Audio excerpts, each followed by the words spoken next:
Have you ever had a heartbreak that just felt like the end of the world? Well, this is a story about how that exact moment can actually become the blueprint for a really focused, successful future. It's all about turning the pain of letting go into the power of building something new for yourself. Wow!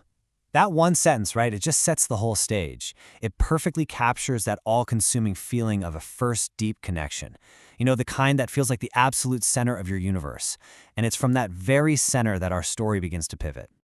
Okay, so let's rewind back to those college years. This was a time that was really defined by that one person, the center of his universe, and this tight-knit circle of friends. It was a world that felt solid, like it was gonna be permanent.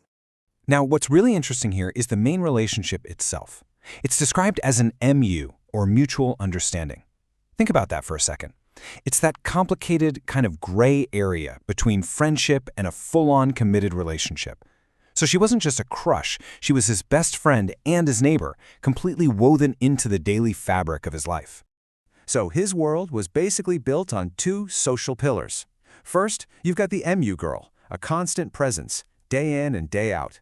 And then there were his 4 high school friends, the crew he'd see movies with and grab coffee with.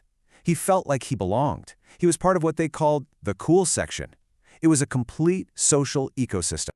But, and this is so crucial, underneath the surface of this really vibrant social life, that undefined MU status created this constant emotional weight. There was sadness and there was jealousy, because even when he had other crushes, she was, in his own words, the one I truly loved, even if they were only ever just friends. You know, every story has a turning point, and for this one, it was graduation. This wasn't just the end of school, it was the end of an entire era. It's that moment the ground starts to shift right under your feet, forcing this really difficult and awkward goodbye to the very world he had built.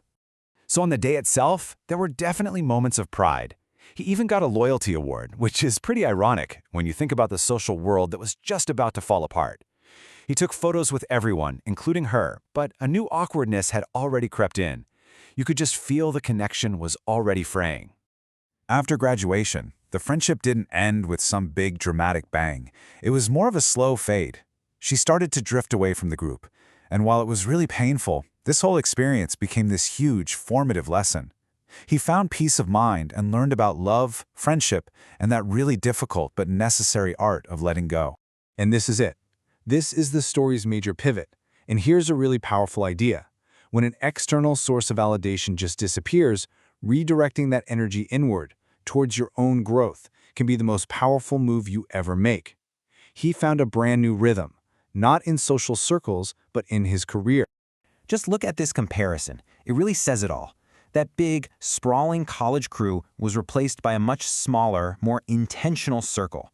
He wasn't chasing what was gone anymore. Instead, he focused on the few close connections that remained, which allowed all of his energy to be redirected somewhere else. And here is the direct result of all that redirected energy.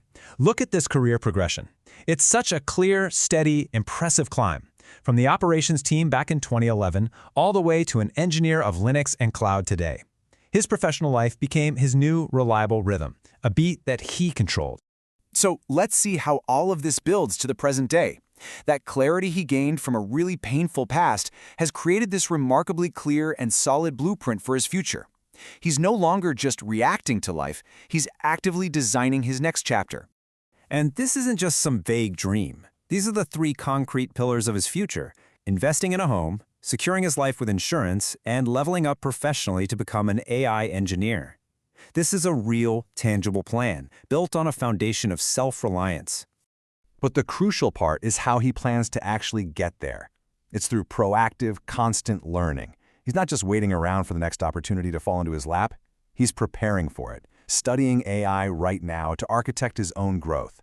This brings everything right back to that initial theme of personal transformation.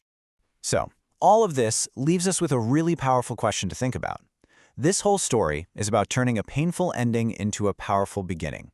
It kind of invites us to look at our own lives and ask, what painful chapter of your past is the blueprint for your future?